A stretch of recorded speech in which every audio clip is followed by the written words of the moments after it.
Hello everyone, in this video we are going to be discussing divorce. I'm going to explain the process of divorce and what you can expect in divorce court. Now, any of the parties in a marriage can initiate divorce proceedings. A lot of people have the misconception that the person that initiates divorce proceedings will be more penalized. That is not true. It does not matter which party initiated the divorce. If you want to start with the divorce process, you will have to issue divorce summons. In your divorce summons, you will have to state the date and place of the marriage. You will have to state whether the marriage was in or out of community of property. You will have to state the reasons for the breakdown of the marriage. So first you must allege that the marriage has broken down irretrievably and you believe that there are no reasonable prospects of restoring the marriage to a normal marriage relationship. You will then have to give reasons why you believe the marriage has broken down irretrievably. So common reasons could be the parties have not been living together as husband and wife, because usually by the time divorce proceedings are initiated, the parties are already separated for a period of time. So you may specify that the parties have not been living together since 2019 or whatever the case may be. You may state that the defendant went his or her own way without informing you. You may allege that the defendant was abusive emotionally, financially, physically, psychologically. You may allege that the defendant abused alcohol. You may allege that the defendant failed to contribute financially to the joint estate when he or she was able to do so. You may allege that the defendant continually caused arguments, perhaps by falsely accusing you of having affairs, etc. You may allege that the defendant had an adulterous affair or adulterous affairs. In the summons, you merely list the reasons. You do not go into details of whatever you are alleging. If need be, you will go into such details at court. But in your summons, you simply state briefly the reasons why the marriage has broken down irretrievably. You must then state in your summons whether there were any minor children born of the marriage. You do not have to state any adult children or children that have already reached the age of majority, which is 18. So if you have if 4 children were born of the marriage, 2 of them are already over the age of 18, you will only speak of the children that are still under the age of 18 in the summons. You will state their full names, their ages, and their gender. You will then confirm to the court that in terms of the Children's Act, the children have been informed of the divorce in a way that they can understand based on their age. So the children have to be informed of the divorce and what changes they must expect from the divorce. You must also state, with regards to the children, which party will have primary care and residence of the minor children. So remember, in a divorce, both parties will continue to have full parental rights in respect of the children, meaning the guardianship of the children, the right to care for the children, etc. Those parental rights will remain with both parties, but only one party will have the primary residence of the minor children. So in your summons, you must state which party will have primary residence of the children. You must also then state how the other party who will not have primary residence of the children, how that party will exercise contact with the minor children. That section of the summons is important because the summons will have to go to the family advocate to be endorsed. The family advocate's role in a divorce is to ensure that the children's rights are protected during a divorce.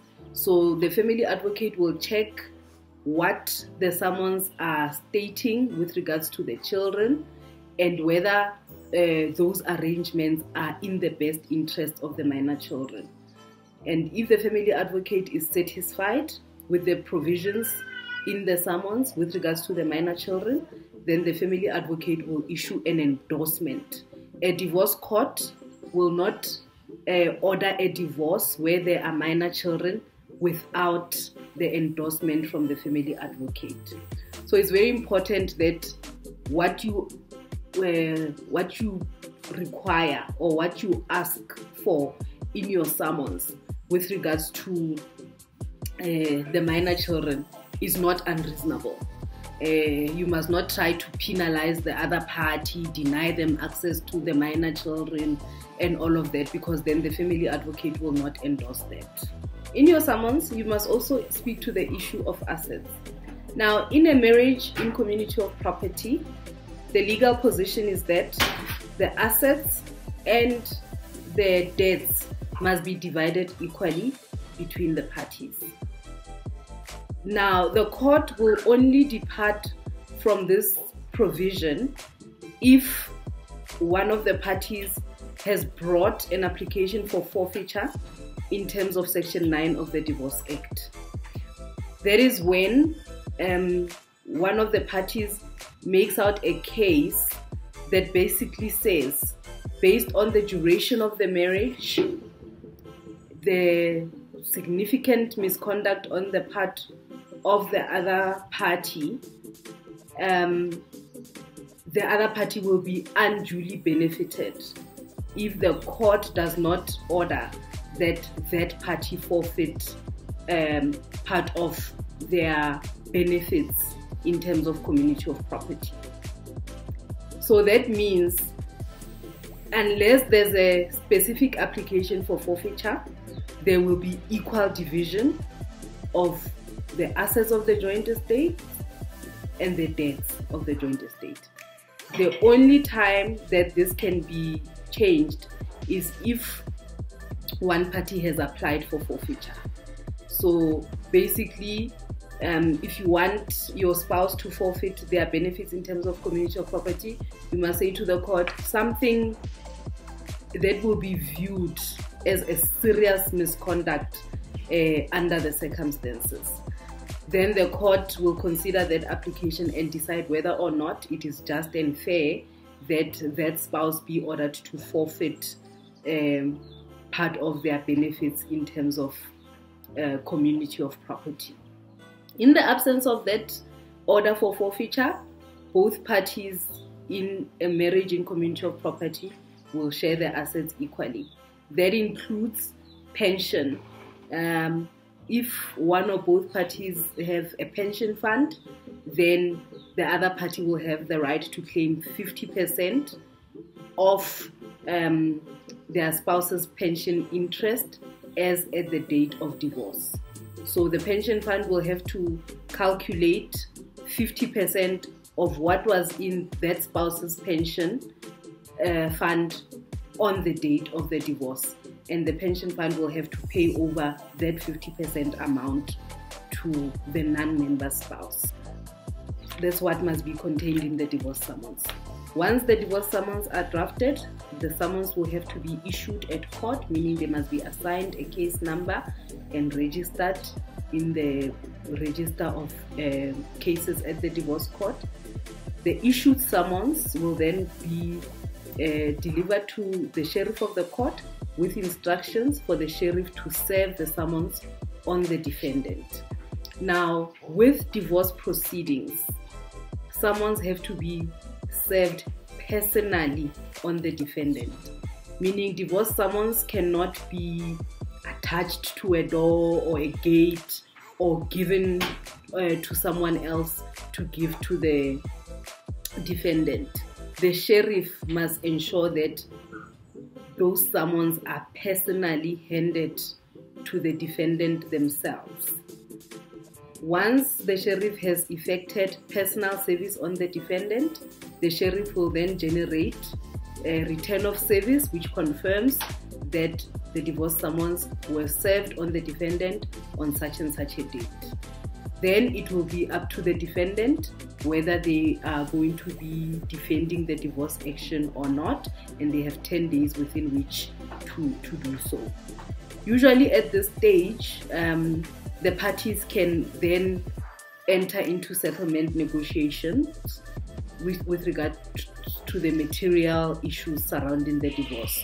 So usually, especially if you as the plaintiff have an attorney and the defendant, upon receiving summons, also instructs an attorney, then the attorneys will usually attempt to facilitate settlement negotiations between the parties. It is much less burdensome on the parties if the divorce can be finalized by way of settlement, where the parties can say to each other, okay, you can keep the house at this address and I will keep the house at this address. If the parties have two immovable properties, for example, or if the parties have two vehicles, the parties can say, you can keep this vehicle and I will keep this vehicle. You can keep the furniture in the main bedroom, I will keep the lounge furniture. You know, that kind of give and take process. It assists the parties to be able to reach that kind of settlement, especially with regards to the division of the assets of the estate, because in the absence of settlement for a marriage in community of property, the court will simply order equal division of the joint estate, and a liquidator and receiver will have to be appointed to facilitate the division. And if the parties cannot negotiate, the liquidator will simply gather all the assets of the estate, sell them, pay the debts using the proceeds of the sale, and whatever is left will be divided equally between the parties. So it's normally not in the best interest of the parties to reach that stage where the assets of the joint estate are sold off and whatever is left is divided. So that's basically the divorce process in a nutshell. The divorce proceedings themselves can be instituted in any court where either of the parties is resident. So if one party stays, for example, in Rustenburg and the other party stays in Pretoria, the divorce proceedings may be instituted either in Rustenburg or in Pretoria. So that is the divorce process in a nutshell. In the next video, I will discuss customary marriages. Don't forget to leave your comments in the comment section, and don't forget to like and subscribe.